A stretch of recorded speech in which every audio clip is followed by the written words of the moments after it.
Assalamualaikum warahmatullahi wabarakatuh. Perkenalkan, nama saya Rinto S. Ajun, mahasiswa dari kampus IAIN Sultan Hamengkubuwono Gorontalo dari kelas 5D dengan NIM 211012151. Tujuan saya membuat video ini untuk memenuhi tugas mata kuliah teknik penilaian autentik dengan dosen pengampu Dr. Lian G. Otaya, MPD.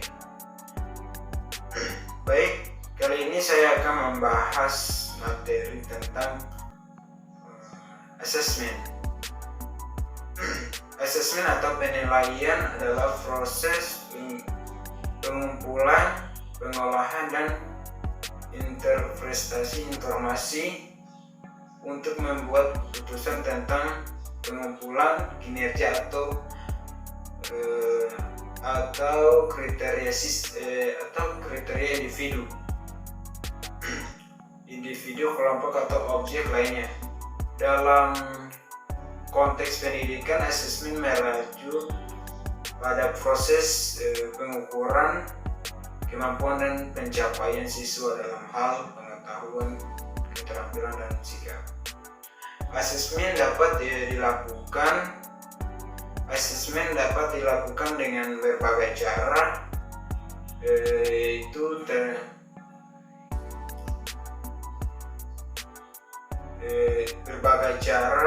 termasuk ujian tulis, proyek, presentasi, observasi, dan penilaian kinerja. Tujuan dari asesmen bervariasi tergantung pada konteks dalam pendidikan. Tujuan asesmen dalam pendidikan. Tujuan asesmen seringkali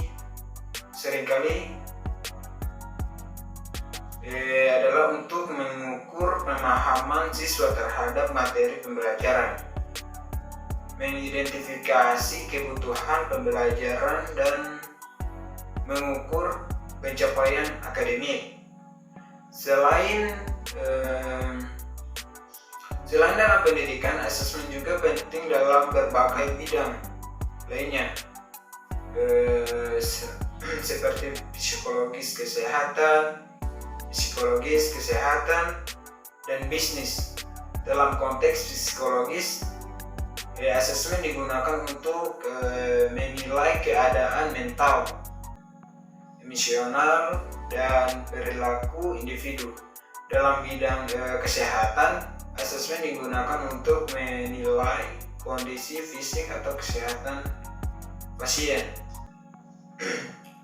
Kemudian di dunia bisnis, asesmen seringkali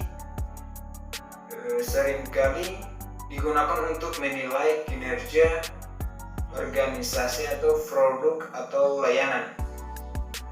Kemudian pentingnya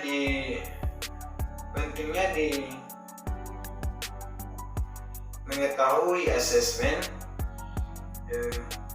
pentingnya untuk diingat bahwa asesmen yang baik haruslah valid, reliabel, dan adil. Validitas mengukur sejauh mana asesmen mengukur apa yang seharusnya diukur. Reliabilitas mengukur sejauh mana asesmen memberikan hasil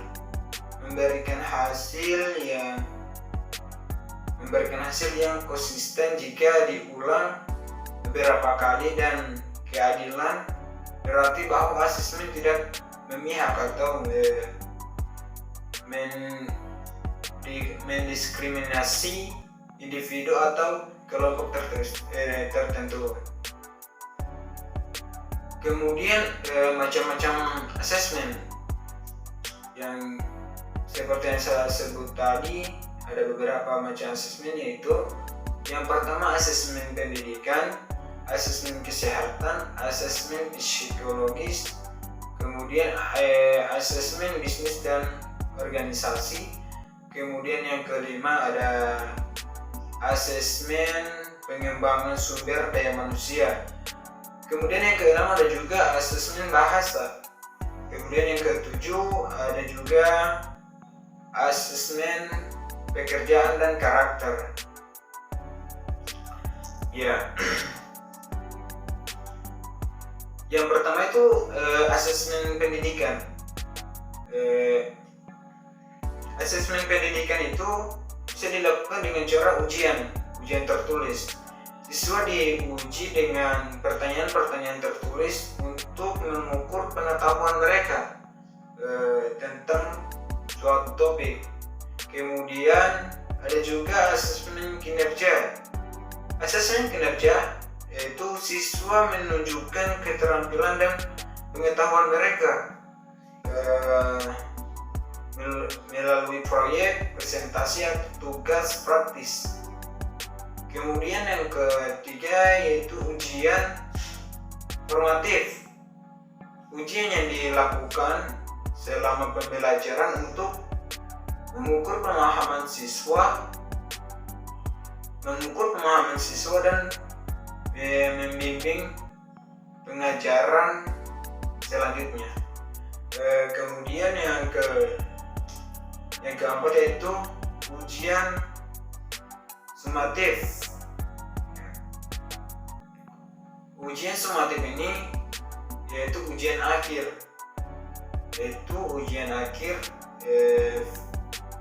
periode atau semester untuk mengukur pencapaian akhir siswa.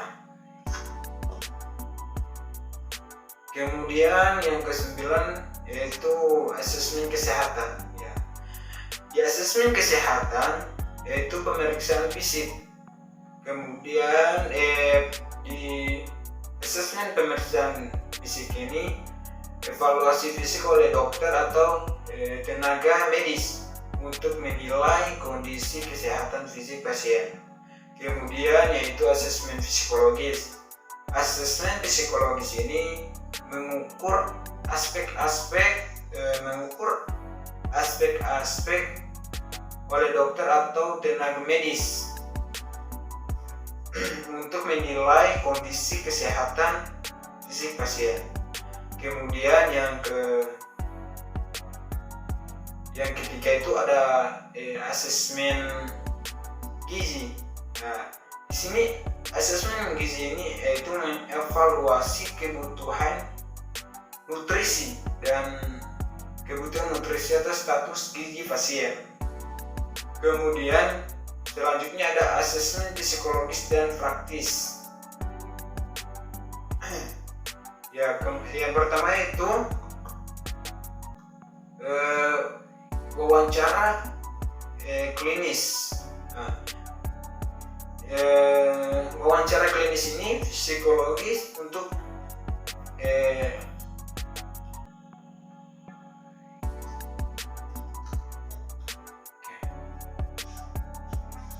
wawancara klinis psikologis atau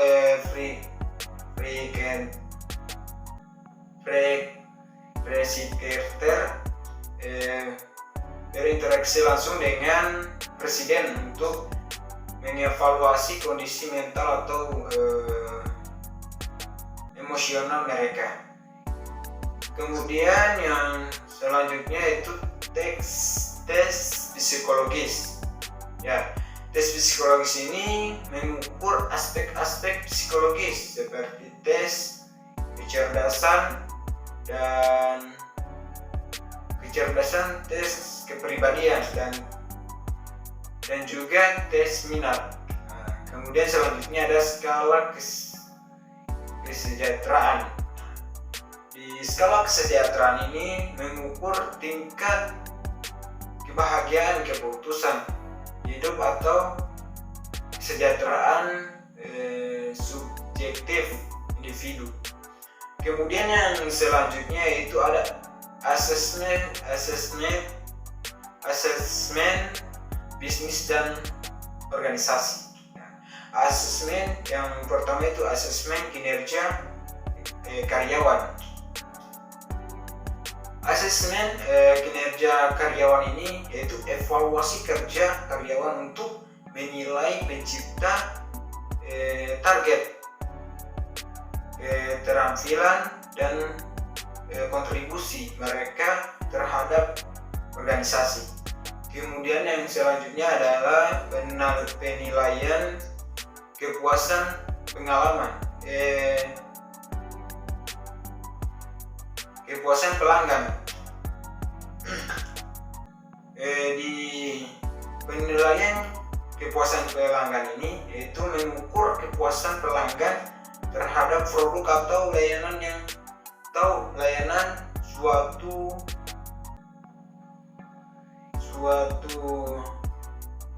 perusahaan. Kemudian yang selanjutnya yaitu penilaian proyek. Di sini di penilaian proyek ini yaitu evaluasi kemajuan dan hasil proyek berdasarkan kinerja tertentu. Kemudian selanjutnya ada asesmen pengembangan sumber daya manusia. Di sini ada asesmen potensi karyawan. Di asesmen potensi karyawan ini yaitu mengukur potensi karya untuk pengembangan karir dalam organisasi. Kemudian selanjutnya itu asesmen keterampilan dan pelatihan. Di sini di asesmen keterampilan dan pelatihan ini yaitu mengukur keterampilan dan kebutuhan penilaian karyawan untuk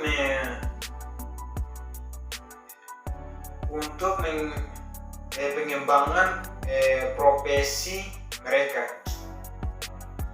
Kemudian selanjutnya adalah ada asesmen bahasa. Di tes kemampuan bahasa ini yaitu mengukur kemampuan individu dalam berbicara, mendengarkan, membaca dan menulis dalam suatu bahasa asing. Kemudian yang selanjutnya ada tes kemampuan komunikasi. Di dalam tes komunikasi ini mengatur kemampuan individu dalam berkomunikasi secara efektif, termasuk keterampilan berbicara di depan umum. Kemudian yang terakhir yaitu asesmen pekerjaan dan karir. Yang pertama itu tes keterampilan kerja. Tes keterampilan kerja itu mengukur keterampilan praktis yang relevan dengan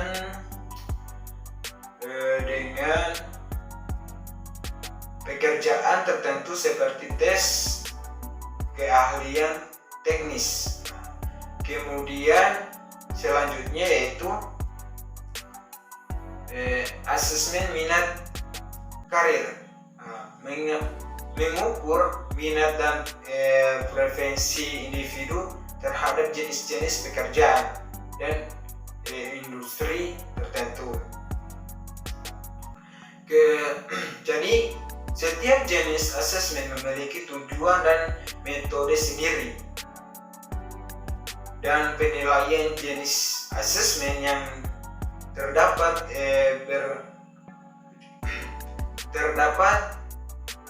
bergantung pada konteks dan tujuan pengukuran yang diinginkan. Kemudian selanjutnya yaitu tujuan dari asesmen. Ini sangat penting sekali.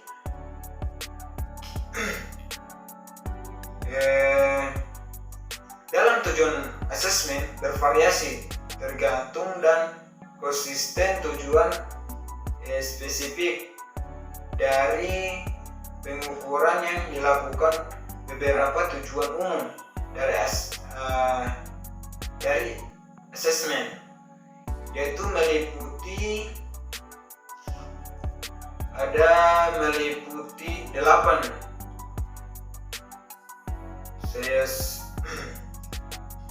Yang pertama yaitu mengukur pemahaman dan pencapaian.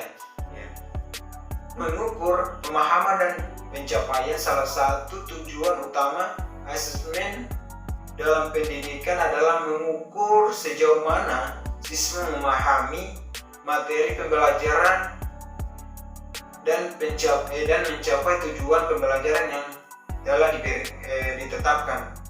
Kemudian yang kedua yaitu mengidentifikasi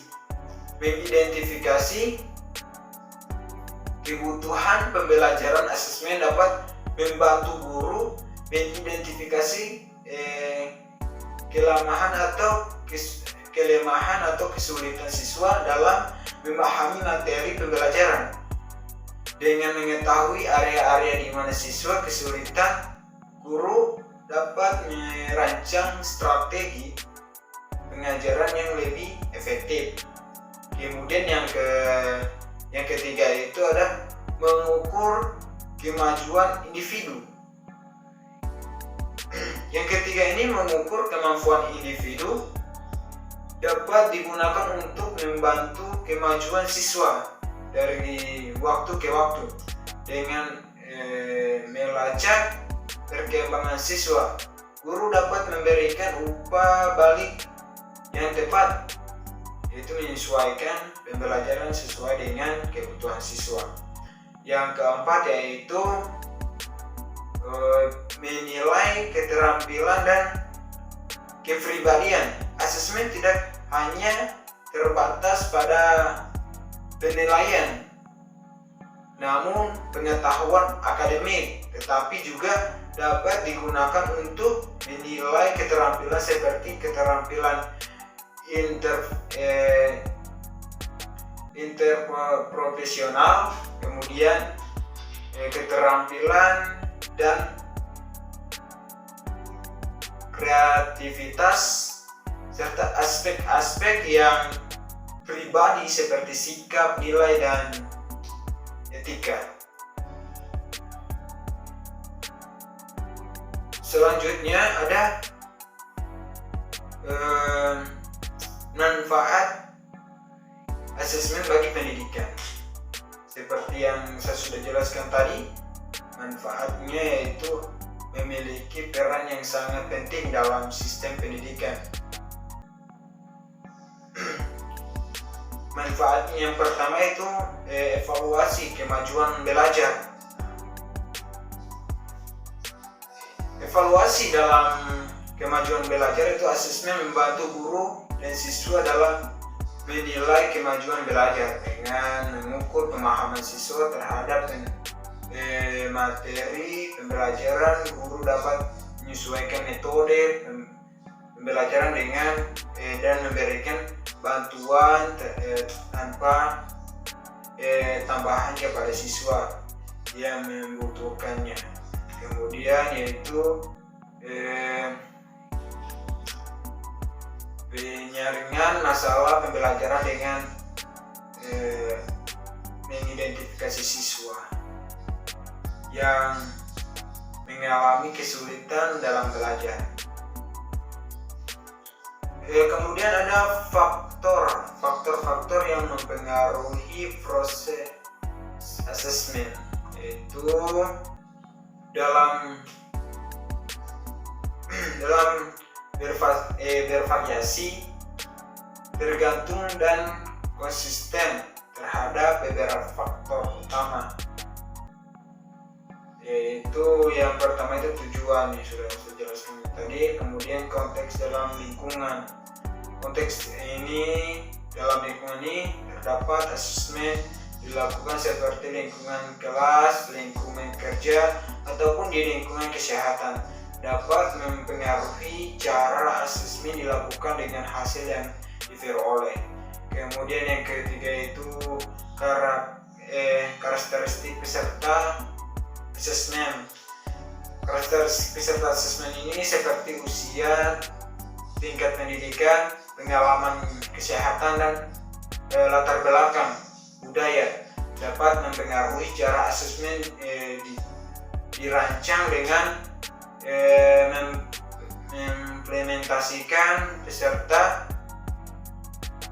memplementasikan peserta asesmen dengan kebutuhan khusus. Mungkin memerlukan penyesuaian atau metode penilaian yang berbeda. Ya, mungkin itu pembahasan dari saya mengenai materi tentang asesmen. Cukup, lebih dan kurangnya saya mohon maaf. Wabillahi taufiq wal hidayah. Assalamualaikum warahmatullahi wabarakatuh.